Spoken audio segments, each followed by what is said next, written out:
Hi, I'm Dave. And I'm Jennifer, and we are a middle-aged couple with a Regal Unlimited subscription and an unreasonable fondness for movie theater popcorn. You want to take that over? No. Okay, fair enough. And we make a video for every movie we see in 2026 together. Mm-hmm. And tonight we went to the Monday Mystery Movie, Yes, we did. as we always do, or as we often do. Often do. And this was a horror edition, which normally, sometimes, often, Jennifer doesn't want to go to. Mm-hmm. But tonight they had a weird thing where there were two movies that you had to pick from, and the only difference between them was one was called Scares, one was called Nightmares. And we went out of our way to see Nightmares because we thought it was going to be the back rooms. It was not. It was Hokum, which we thought was going to be the other movie. Yep. So we'll go see the back rooms later. I thought Hokum would be something that was like too scary for me to see, which was why I was like, no. Turns out that was not the case. Yeah. So yeah, Hokum stars Adam Scott and a bunch of Irish actors that I'm not familiar with. It is an Irish Abu Dhabi joint production, which is a thing that I'd never seen before. Yeah. And now I know exists in the world. So the writer-director, whose name I think is Damien Patrick, is Irish. It was Mick something. Damien McCarthy. Damien McCarthy, thank you. Yeah. There's an actor in there whose last name is Patrick. My Irish ancestors are not happy with me right now. I'm sorry, darling. Anyway, so an Irish director who made two movies before this that I've seen. I'm trying to remember the name of the first one, which I told you on the train, and now I can't remember it. But the second one was called Oddity, and that came out 2 years Caveat? ago. Caveat, thank you. Okay. Caveat and Oddity. And I've seen both of these movies, liked both of them. He's a filmmaker with a definite vision, and that vision is bizarre, complicated horror plots that they're creepy and weird enough that they kind of make the whole thing unsettling. Caveat was about a guy who was caretaking an old house but had to be chained to the wall with this weird chain system where he can move around the house by moving the chain around the wall, but couldn't leave the house, and that was the contract. And things got weird from there. And then Oddity was about a blind woman with a weird mannequin. Yes, that sounds weird. It was great. Oddity was one of my favorite movies of a year packed full of great horror movies. This I was excited for, and it didn't quite work. Not for me. So Adam Scott is the main character. For some reason, they felt they needed an American actor to sell this to American audiences, strangely enough. And Adam Scott is good. I mean, he's a great actor. He's just given this role where he's just an unmitigated jerk. Like, that's his character. Like, he has a terribly tragic backstory, but he's just a jerk. And he's a novelist who hates other writers, and he hates everybody else in the world too. And literally at one point assaults a man for who's annoying him. Who's, just looking for writing advice. Which I gather can be annoying. By assaulting, I don't mean grabs him and throws him across throws him up against a wall and says, "Stop asking me for writing advice."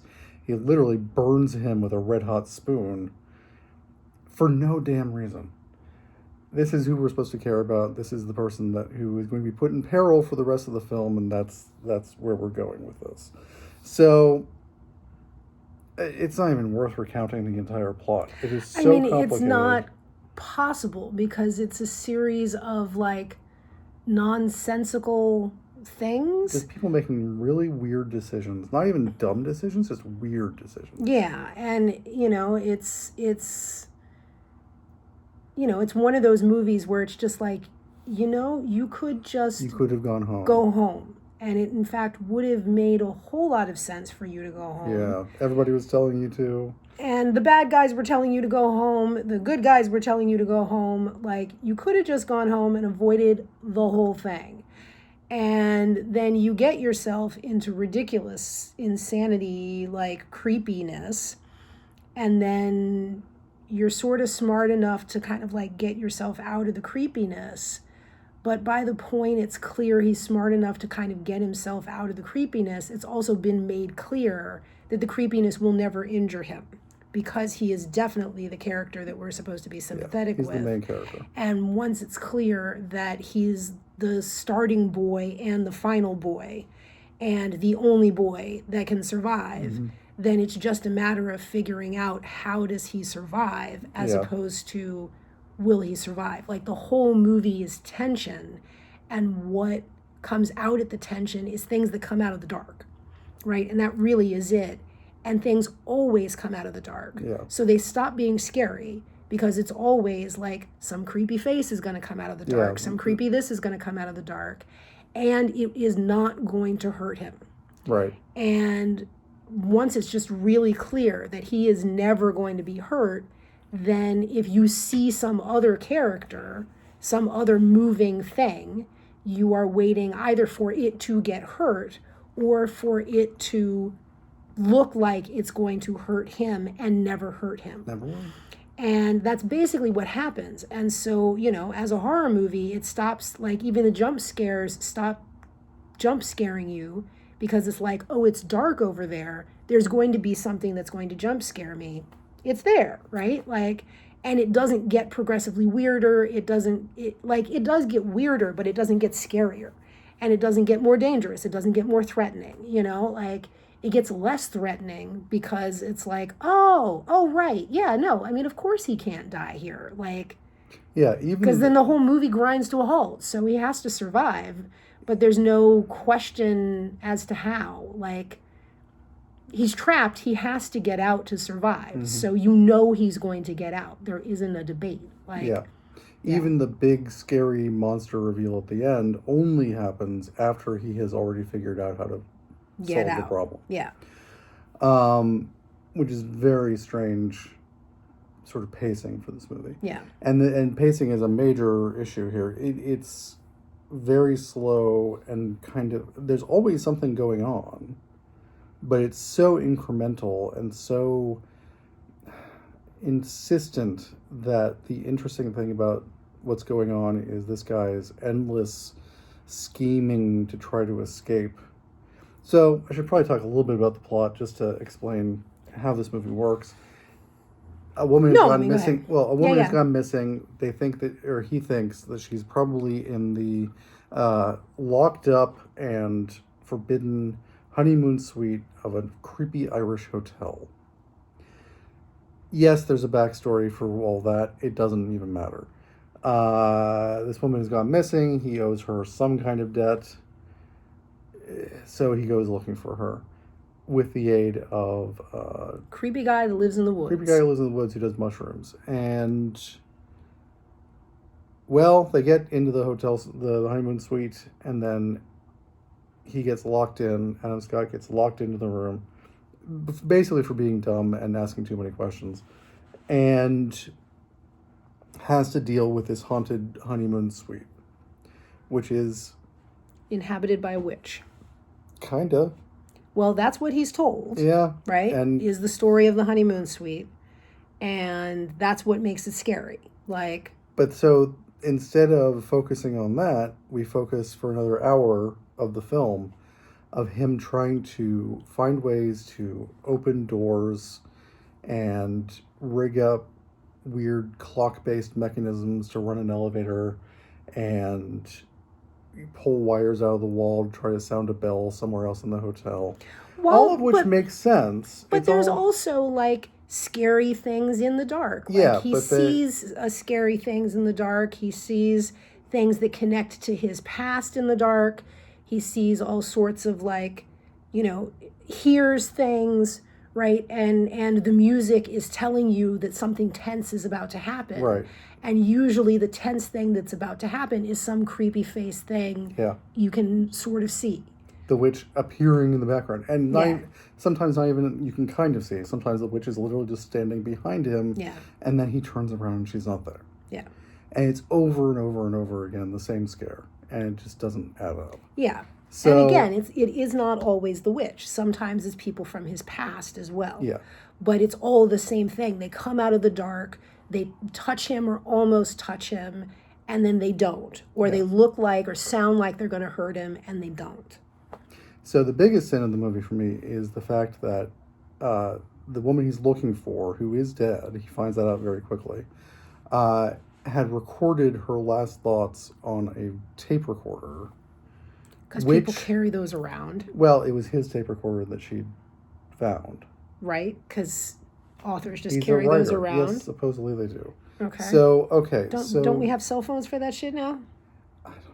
Yeah, people do voice memos in their phone when they're thinking out loud to themselves. This is the least illogical thing in the entire movie. It is emblematic of all of the illogic in the movie. So she, for some reason, has recorded her last thoughts on this tape recorder. Mm-hmm.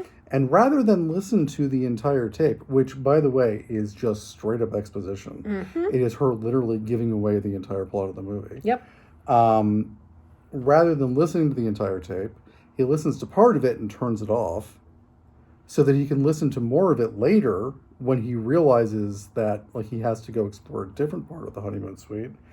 And then she says, oh, and if you ever find yourself in this part of the honeymoon suite, you could try doing this. And it's so bizarre. It is such a weird plot device. He doesn't finish listening to this tape until the very end of the movie, and I don't understand. He's doing everything he can to get out of this honeymoon suite, but for some reason won't listen to the woman who was locked in the honeymoon suite before him, who did all these things to try to get out. It's bizarre. It is just a plot contrivance, and it does not work. It feels so wrong. This movie felt very much like a video game to me. In video games, this sort of thing happens all the time, where you find these audio logs of the dead people who came before you, especially horror video games, and they tell you the backstory of the plot while you're trying to figure out how to find the right screwdriver in the special selection of screwdrivers. And it absolutely felt as silly as that. I don't know. In the end, it just didn't add up. Yeah. And the story itself is not that compelling. Yeah. What happens to this woman is relatively straightforward. We are told what it is almost immediately. And is not supernatural. Well, that's the thing, is it's meant to be half Scooby-Dooed. So a Scooby-Doo plot, of course, is a horror story that in the end turns out was just a guy in a weird mask. And somebody had rigged up wires to turn the lights on and off. It's some of that. We are told that he was dosed with high levels of magic mushrooms, and so all the creepy things were just in his head. But then he also looks down and sees that he has, wounds on his wrist where he was shackled by the witch. And how could he possibly have those wounds if he wasn't shackled by the witch? I guess we'll never know. So it's that have your cake and eat it too kind of thing that I find really frustrating, especially in horror movies, where why not just have it be a real witch? Yeah. It's a horror movie. Nobody's going to complain about it being a real witch. Yeah. But then that means you have to have some motivation for the witch to exist besides it's a witch that lives in the basement. It's a right? witch. So it's just like there's this creepy thing that lives in the basement, and then there's this motivation for him to be at this hotel. There's this motivation for him to go searching for this mystery woman, this missing woman. And there's some motivation for her to be missing and for her to be dead. But there's no motivation for this witch. Yeah. And okay. And there are a bunch of things that are meant to set up creepiness that just never pay off. Yeah. The owner of the hotel, who's creepy AF, creepy. And then in one scene at the beginning of the movie, and then disappears and never comes back. Yep. The creepy guy in the woods, who turns out to be the only all these mushrooms, the only good-hearted, truly good-hearted person in the whole thing, and of course gets killed for it. It just doesn't stop. This guy and Adam Scott's character, whose name is Ohm, for some reason, Ohm Bauman. Ohm Bauman. Okay. Continues to do all these crazy things to try to get out of the situation. His biggest, and we're going to do spoilers here, I guess. His biggest revelation, we already have. His biggest revelation is, I can set the entire hotel on fire. He doesn't do that. Yeah, he does. No, Mal does that. No, he puts the blanket over the heater. No, that's Mal who does that. That's not Mal. Yes, it is, because it's not in the honeymoon suite. Okay. That's not Adam Scott that did that. Mal did that. Okay. It's in Mal's office. That actually would make more sense. Yes. Fair enough. So that no matter what, even if he gets out, he still dies. Okay. Yeah. So yeah, we didn't talk about like the bad human in this thing, who's the manager of the hotel, who in the end is the one that killed the woman who he was having an affair with. And that I was just kind of like, of course, like if there's a woman involved, it's got to be like a sex thing as to why she's dead, right? Yeah, like, she's pregnant. She had this affair with a married guy and he killed her. And, it's like, okay, like fine. To be honest, actually the most realistic thing in the movie, but whatever. We're not going to talk about that as the horror, right? Like that's the actual horror, right? Like that should happen every day. That's the horror, but whatever. And so, now that Adam Scott and, the creepy guy, the magic mushroom guy in the woods, like are finding out about this, then he has to get rid of them too, right? So yeah, like eventually when he realizes that, they, have maybe even truly figured out everything that's been going on and that they could say, even if they don't necessarily know that he did it, they could say that, this woman is dead in here as opposed to missing, which is what everybody thinks, that she's just disappeared.